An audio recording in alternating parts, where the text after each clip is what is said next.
Para makapagpalit ng password ng inyong Facebook account ay pumunta lamang dito sa Facebook app gamit ang ating mobile phone.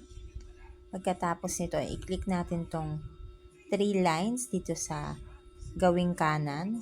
Ayan, napalitan na siya. Sorry, profile pic natin. Makikita nyo yung profile pic nyo dyan. And then after that, i-click natin tong settings. Itong katabi ng search button. So, pag na-click natin yung settings na yan, mapupunta tayo sa dito, sa settings and privacy. So, i-click natin ang password and security. Sorry, i-click muna natin ang okay. So, ito yung next natin. So, nasa settings and privacy na tayo, mapupunta tayo dito sa password and security.